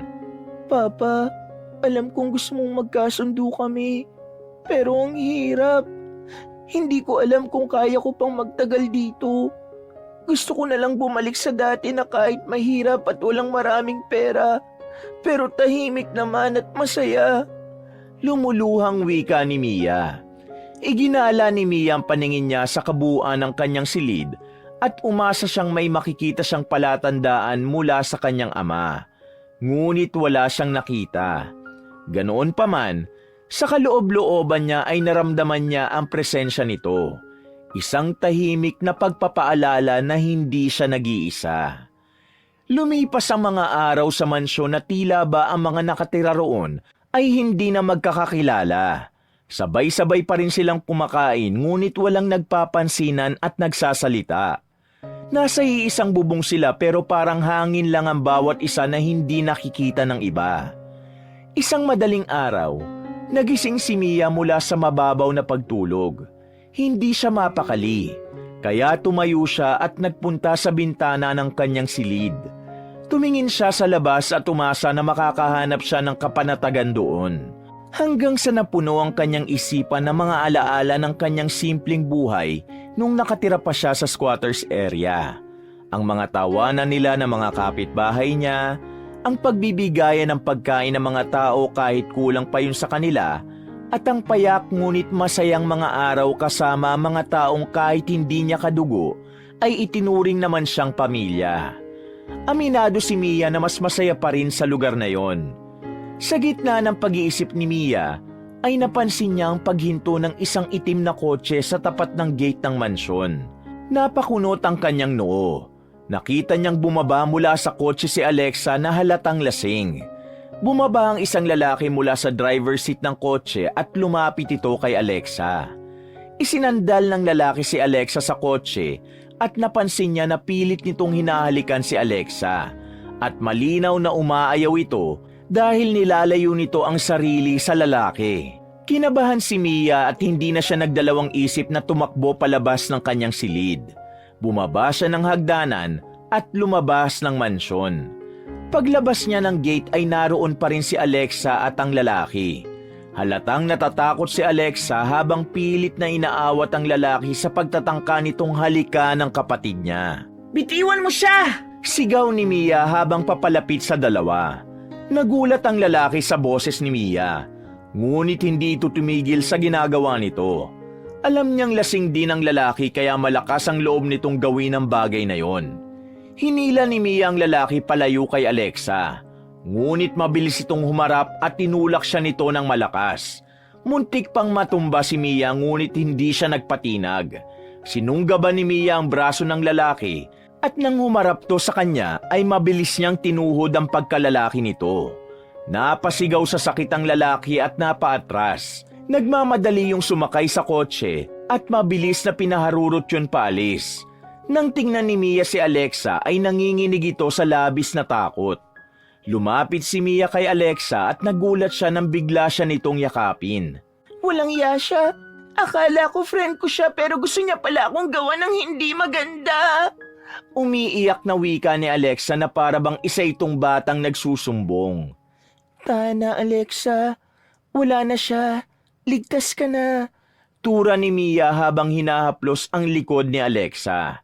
Ngunit agad ding kumala si Alexa mula sa pagkakayakap nito sa kanya. Ang takot sa mukha nito ay napalitan ng galit at pagkapahiya. Malakas siya nitong itinulak at walang lingon-lingon na pumasok ito sa gate. Nang wala na si Alexa at naiwan si Mia sa labas ng mansyon, ay hindi niya naiwasan ang mapangiti. Sa saglit na yakap na yon, naramdaman niya ang pasasalamat ni Alexa. Kahit patinulak siya nito pagkatapos. Alam niyang pride lang ang pumipigil dito para magpasalamat sa kanya, pero sapat na ang naramdaman niyang yakap mula sa kanyang kapatid para magkaroon siya ng pag-asa na darating din ang araw na magkakaayos silang dalawa. Maagang nagising si Mia kinabukasan. Tahimik ang buong mansyon habang bumaba siya sa dining room upang mag-almusal.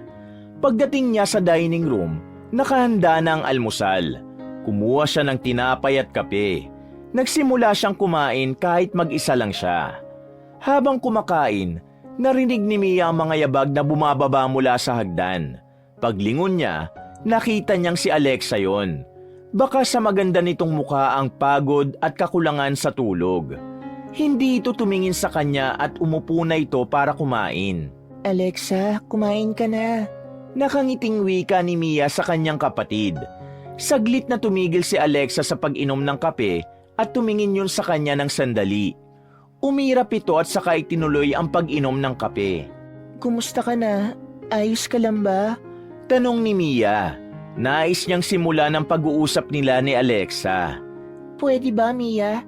Huwag mong isipin na porke tinulungan mo ako kagabi, magiging okay na tayo. Tigilan mo yung kaplastikan mo. Mataray na tugon ni Alexa. Tumahimik si Mia at hindi niya alam kung ano ang dapat niyang isagot kay Alexa. Naramdaman niyang mabigat pa rin ang puso ni Alexa sa kanya at kahit gusto niyang magkaayos na sila, ay alam niyang hindi niya ito kayang pilitin kung ayaw nito. Tahimik na nagpatuloy sa pagkain si Mia. Kahit masakit ang sinabi ni Alexa, hindi niya na sinagot pa ito. Alam niyang hindi madaling bumuo ng tulay sa pagitan nila. Pero handa siyang maghintay. Sa paglipas ng mga araw, napansin ni Mia na tila may pagbabagong nagaganap sa mansyon. Mula sa araw-araw na alitan at pagsasapawan ni na Vivian, Sandra at Michael, ngayon ay tila nagkaayos na ang tatlo. Madalas niyang makita ang mga itong nag-uusap. Alam ni Mia na magandang bagay na nagkabati na ang tatlo, ngunit hindi niya maintindihan kung bakit may kakaiba siyang nararamdaman sa mabilis na pagkakasundo ng mga ito. Minsan, iniisip ni Mia kung ano ba ang palaging pinag-uusapan ni na Sandra, Vivian at Michael. Mas lalong lumakas ang kutob niya na may inililihim ang tatlo nang minsan na nag-uusap at nang makita siya ng mga ito na papalapit ay biglang huminto ang mga ito sa pag-uusap. Isang madaling araw, nagising si Mia dahil sa matinding pagkauhaw. Tahimik niyang binuksan ang pinto ng kanyang silid at lumabas patungo sa kusina. Habang binabagtas niya ang tahimik na pasilyo, bigla siyang napahinto sa tapat ng opisina ni Eduardo. May narinig siyang mga boses na nagmumula sa loob. Pamilyar ang mga boses at sigurado siyang sina Sandra, Vivian at Michael yon. Nagtaka siya kung ano ang ginagawa ng tatlo sa oras na yon sa opisina ng tatay niya. Tahimik niyang idinikit ang kanyang tenga sa pinto upang mapakinggan ng mabuti ang usapan ng tatlo. Ang boses ni Sandra ang unang narinig ni Mia. Wala nang atrasan nito ha. Kailangan nating gawin to para mapunta sa atin ang nararapat para sa atin. Kung tutuusin, walang dapat makuha sina Alexa at Mia. Si Alexa panay ang travel at halos hindi na nakasama ni Eduardo. Si Mia naman, anak lang siya sa labas. May halong gigil na wika ni Sandro. Pero Paano kung mahuli tayo? Ayoko makulong. Takot na sambit ni Michael. Alisin mo nga yung kanigahan mo, Michael. Isipin mo na lang na kapag nawala na sina Alexa at Mia, yung mana na dapat sa kanila ay sa atin mapupunta. Tura ni Vivian. Huwag kayong mag-alala. Malinis trumabaho ang mga taong kinuha ko. Kikidnapin nila sina Mia at Alexa at papatayin. Hindi tayo mapaghihinalaan. Sigurado ako sa bagay na yon. Ani Sandra. Nanginginig na napaurong si Mia mula sa pinto. Hindi siya makapaniwala sa kanyang narinig. Hindi niya akalaing kayang pumatay ni na Sandra para lang sa pera. Nakakakilabot isipin na kadugo nila mga ito, pero handa silang patayin ang mga yun ng dahil sa pagiging sakim na mga ito. Marahang lumayo si Mia at tahimik na bumalik sa kanyang kwarto. Nanginginig ang kanyang mga kamay habang nilalak ang pinto. Napaupo siya sa gilid ng kama habang mabilis ang tibok ng kanyang puso. Hindi na nagawang makatulog pa ni Mia ng dahil sa labis na takot. Nakahiga na siya pero paulit-ulit pa ring umaalingaw-ngaw sa utak niya ang mga sinabi ni Sandra, Vivian at Michael. Pumikit siya pero sa tuwing ginagawa niya yon ay mas lalong tumitindi ang kanyang takot. Pakiramdam niya ay hindi na siya ligtas sa bahay na yon. Hanggang sa naisip niya na umalis na lang sa mansyon at bumalik sa simpleng buhay niya sa squatters area. Ngunit kasabay ng pag-iisip niya noon ay naalala niya si Alexa. Hindi ako pwedeng umalis dito. Hindi ko pwedeng pabayaan si Alexa. Bulong ni Mia sa kanyang sarili. Hindi na namalaya ni Mia ang paglipas sa mga oras hanggang sa napansin niyang unti-unti nang nagliliwanag sa labas. Nang tuluyan ng sumikat ang araw, ay napagpasyahan niyang lumabas na ng kanyang silid upang maghanap ng paraan para maiparating niya kay Alexa ang nalaman niya. Pagdating ni Mia sa dining room, walang tao ron ngunit nakahanda na ang almusal. Nang lumabas mula sa kusina ang isang kasambahay, ay agad niya itong kinausap. Manang, bumaba na ba si Alexa sa kwarto niya? Tanong ni Mia habang pilit na tinatago ang kaba sa kanyang boses. Ay ma'am, maaga pong umalis si Ma'am Alexa. Sinundo po siya ng mga kaibigan niya. Baka raw po mamayang gabi pa siya makakauwi. Sagot ng kasambahay. Ganun ba? Sige, maraming salamat. Ani Mia sabay ngiti ng matipid. Nanghihina si Mia. Alam niyang kailangan malaman agad ni Alexa ang balak ni na Sandra. Kung hindi ay maaaring magtagumpay ang mga ito na ipakidnap at ipapatay sila ni Alexa. Halos magpanik na siya sa kakaisip ng susunod niyang hakbang. Naisip ni Mia na magsumbong sa mga pulis, subalit napagtanto niyang maliit ang posibilidad na paniwalaan siya ng mga otoridad. Alam niya na maaaring itanggi ni na Sandra ang magiging akusasyon niya at baka baligtarin pa siya ng mga ito. Kaya wala nang nagawa si Mia kundi ang bumalik sa kanyang kwarto at doon pag-isipan ang dapat niyang gawin. Sa maghapon na lumipas ay nanatili si Mia sa kanyang silid upang makaiwas kina Sandra. Matapos niyang malaman ang planong pagpatay ng mga ito sa kanila ni Alexa, ay nagkaroon na siya ng matinding takot sa mga kasama nila sa bahay.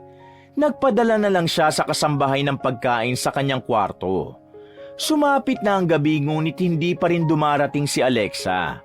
Ang kaba at takot sa dibdib ni Mia ay hindi maalis-alis. Nanatili siyang nasa tabi ng bintana at nakatingin sa gate para kapag dumating na si Alexa ay agad niya itong makikita. Diyos ko, sana naman dumating na si Alexa. Kinakabahang bulong ni Mia. Pagsapit ng 11:00 ng gabi, napansin ni Mia ang ilaw ng isang sasakyang paparating. Isang kotse ang pumasok sa gate ng mansyon at hindi siya maaaring magkamali.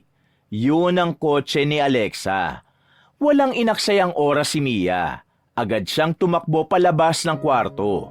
Bumaba siya ng hagdan at lumabas sa mansyon upang salubungin si Alexa. Paglabas niya ng mansyon ay nakita niyang nakababa na si Alexa sa kotse nito. Ngunit 3 lalaki ang pumasok sa hindi pa nasasaraduhang gate. Armado ang mga lalaki ng malalaking baril.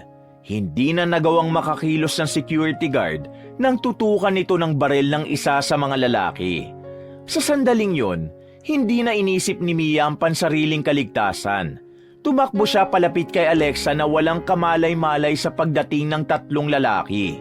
Ngunit bago pa siya makalapit kay Alexa, ay nahawakan na ito ng isang lalaki sa braso, sabay tutok ng baril dito. Sino kayo? Let me go!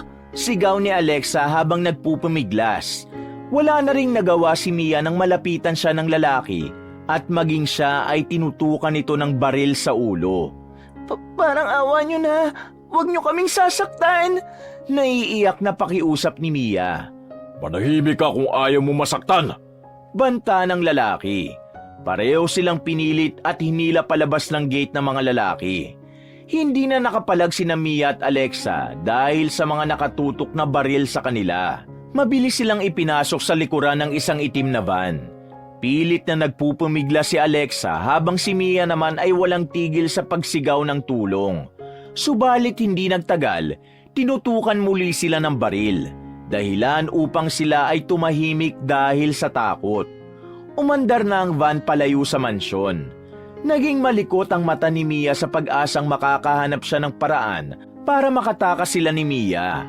Ngunit dahil sa armado ang dalawang lalaki na nakapagitna sa kanila, naisip niya na wag nang gumawa ng bagay na hindi magugustuhan ng mga yon dahil baka mapadali pa ang kanilang mga buhay. Sa oras na yon, ramdam ni Mia na mas takot si Alexa kaysa sa kanya. Wala itong tigil sa paghikbi at ramdam niya ang panginginig ng katawan nito. Inilapit palalo ni Mia ang sarili kay Alexa at sa kanya ito binulungan. Huwag ka mag-alala. Hindi kita pababayaan. Magdasal lang tayo na sana'y makaligtas tayo. Napatingin si Alexa kay Mia. Nakita ni Mia sa mata ng kanyang kapatid na kahit paano ay nakakita ito ng pag-asa dahil sa kanyang sinabi. Hoy, bawal kayo mag-usap. Sigaw ng isang lalaki sabay tutok ng baril sa kanilang dalawa. Nagulat si Alexa nang tutukan sila ng baril kaya napayakap ito kay Mia. Tahimik lang si Mia ngunit sa loob ng isip niya ay walang tigil siyang nagdarasal para sa kaligtasan nilang magkapatid. Doon na rin napagtanto ni Mia na kaya sila dinukot sa mismong mansyon ay upang hindi mapaghinalaan sina Sandra at isipin ng lahat na maging ang mga ito ay biktima lamang. Biglang lumiko ang van sa isang masikip na kalsada at doon ay nagulat silang lahat nang mabilis na humarang sa kanila ang mga sasakyan ng pulis. Agad na huminto ang van at ang mga kidnapper ay nagmadaling mag-isip.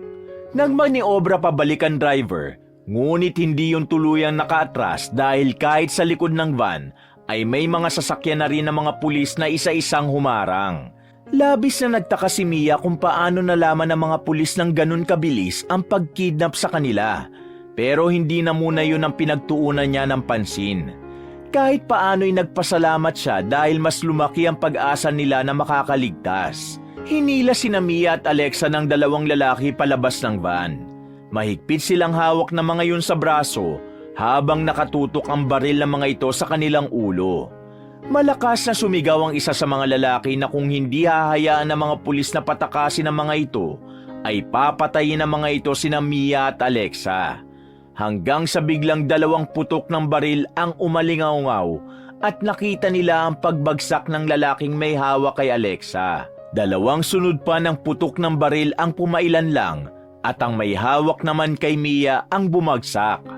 Agad na lumabas ang driver ng van at isa pang lalaki na nasa unahan. Nakipagbarilan ng mga yun sa mga pulis. Mabilis na hinila ni Mia si Alexa pababa at dumapa sila sa kalsada. Sa gitna ng kaguluhan, si Mia ay buong tapang na nakayakap kay Alexa upang siguruhing hindi ito masasaktan o matatamaan ng ligaw na bala. Patuloy ang palitan ng putok sa pagitan ng mga pulis at ng mga kidnapper. Hanggang sa tuluyan ang sumuko ang mga kidnapper nang mapagtanto ng mga yon na walang laban ng mga ito sa dami ng mga pulis. Matapos yon, nilapitan na sina Mia ng mga pulis at isa sa mga ito ang tumulong sa kanilang tumayo. Si Alexa ay nanginginig pa rin at walang tigil sa pag-iyak, samantalang si Mia ay mahigpit na hawak ang kamay ni Alexa. Matapos yon, isinama sina Mia at Alexa ng mga pulis sa police station upang hingan sila ng statement. Doon ay sinabi ni Mia ang usapan ni Sandra, Vivian at Michael tungkol sa plano ng mga ito sa kanila ni Alexa. Nang malaman yun ni Alexa ay halos hindi ito makapaniwala. Makalipas ang ilang sandali, inihatid na sila ng mga pulis pabalik sa mansyon. Pagdating nila sa mansyon, nakita nila ang maraming police car sa labas ng gate. Maraming pulis ang naroon at sakto na inilalabas na ng mga pulis ang nakaposas na sina Sandra, Vivian at Michael. Nagulat si Mia nang biglang sugurin ni Alexa ang tatlo at galit na galit nitong pinagsasampal ang mga ito. Ginagawa nito yun nang naniningkit ang mga mata sa galit. You're all monster! Paano nyo nagawa sa amin ito? Kadugo nyo kami! Umiiyak sa galit na sigaw ni Alexa. Inawat si Alexa ng isang pulis, ngunit hindi huminto si Alexa sa pananakit kina Sandra. Doon na lumapit si Mia kay Alexa. Alexa, tama na. Hayaan mo na sila.